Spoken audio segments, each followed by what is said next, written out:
तो hello guys, कैसे हैं आप सभी। तो आज हम बात करने वाले हैं दो ऐसे स्टॉक जिन्होंने आज आईपीओ के बाद से आज 20% का सर्किट दिया है। तो आज हम उन दोनों स्टॉक्स के ऊपर चर्चा करने वाले हैं। तो पहला स्टॉक है हमारे सामने स्टैंडर्ड ग्लास लाइनिंग। जैसा कि आप देख सकते हो एक हफ्ते के अंदर लगभग 15% और आज शेयर ने 20% का सर्किट दिखाया है यहाँ पे, है ना। अगर हम बात करें चार्ट की, तो अगर हम फर्स्ट बात करेंगे 4 घंटे के टाइम फ्रेम में, है ना। 4 घंटे के टाइम फ्रेम में जैसे हम देखते हैं तो यहाँ पे आप देखोगे ये जो कैंडल था इसका आज ब्रेकआउट हमें देखने को मिल गया है। इसके हाई का आज ब्रेकआउट देखने को मिला है। इट मीन्स हो क्या सकता है, अब वो बात करते हैं। 1 घंटे का आप टाइम फ्रेम देख लो। 1 घंटे के टाइम फ्रेम में आप देखोगे चार्ट बहुत ही प्यारा बना हुआ है यहाँ पे। और जहाँ तक मुझे नज़र आ रहा है पहला टारगेट इसका कल 220 रुपये तक आपको यहाँ पे देखने को मिल सकता है।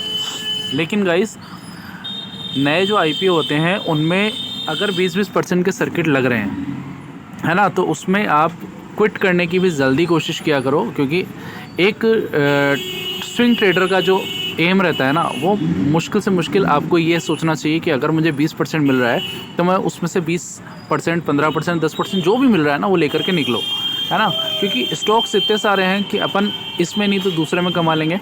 लेकिन एक स्टॉक से अगर दिल लगी कर लिया आपने तो भैया वो दिल लगी आपको भारी पड़ सकती है, ये ध्यान रखना, है ना। तो स्टैंडर्ड ग्लास जैसे कि आपको दिख रहा है 1 घंटे के टाइम फ्रेम में। और अगर हम 30 मिनट का अगर चार्ट लगा के देखते हैं यहाँ पे, तो 30 मिनट का चार्ट भी आपको देखने को मिलेगा। बहुत ही प्यारा बन रहा है यहाँ पे, है ना। बहुत ही प्यारा चार्ट है। तो कोशिश ये रहेगी कल जहाँ तक है 220 तक का जो टारगेट है वो हमें यहाँ पे आता हुआ नज़र आ सकता है, ठीक है। अगर हम इस स्टॉक के फंडामेंटल्स की बात करें तो फंडामेंटल आप देखोगे आज अच्छा खासा वॉल्यूम यहाँ पे आया है आपका। इसके अलावा 3,316 करोड़ की कंपनी है और इंडस्ट्री के पी के मुकाबले थोड़ा सा पी रेशो उसका ज़्यादा है, ठीक है। अगर हम प्रॉफिट वगैरह की बात करते हैं तो आप देखो प्रॉफिट वगैरह अच्छा खासा निकाल के दे रही है और 60% के आसपास प्रमोटर्स हैं, ठीक है। स्टॉक अच्छा है, लेकिन अगर 10 से 20% का अगर आपको प्रॉफिट मिल रहा है तो भाई एग्जिट हो जाना, ज़्यादा लंबा रुकना नहीं है, ठीक है। पहला स्टॉक आपका ये हो गया। दूसरा स्टॉक है हमारा ममता मशीनरी।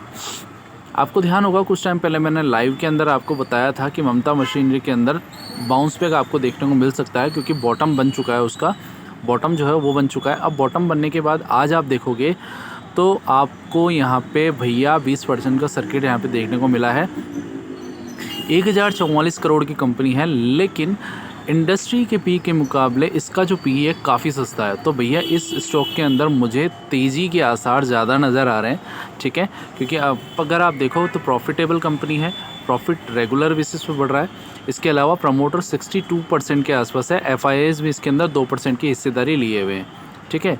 अगर हम बात करते हैं चार्ट की, तो चार्ट में आपको मैं ये बता दूँ 17 तारीख को इसका क्वार्टरली रिजल्ट आने वाला है।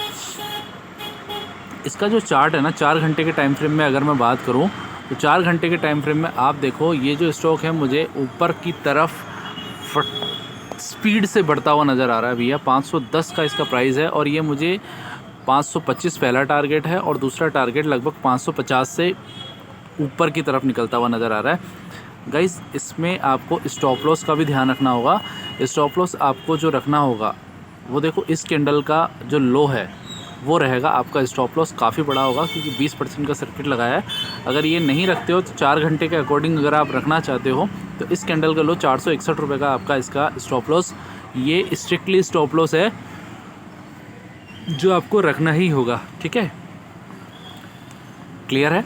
आप देखो मंथली टाइम फ्रेम में अगर मैं इसका ओपन करता हूँ तो मंथली टाइम फ्रेम में देखोगे आप तो नीचे का जो इसने बॉटम बनाया था वहाँ से एक अच्छा खासा कमबैक यहाँ पे इस स्टॉक के अंदर देखने को मिला है। मतलब अब जो नेक्स्ट लेवल इसका निकल के आ रहा है वो हमारा लगभग 550 से 600 का लेवल रहेगा।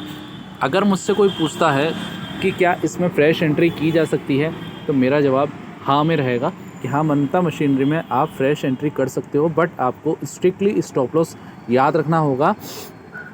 एक चीज़ और बता दूं कि मैं सेबी रजिस्टर्ड नहीं हूं, तो आपका जो भी इन्वेस्टमेंट रहेगा वो अपनी एनालिसिस पे कीजिएगा। मेरा एम आपको यहाँ पे सही नॉलेज देना है और बाइंग सेलिंग रिकमेंडेशन करना नहीं है।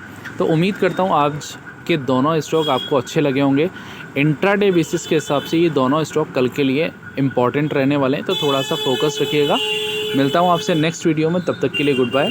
और किसी भी तरह की कोई भी क्वेरी हो मुझसे रिलेटेड, मेरे स्टॉक से रिलेटेड या मेरे चैनल से रिलेटेड, तो आप कमेंट करके आप मुझसे पूछ सकते हो। Thank you so much.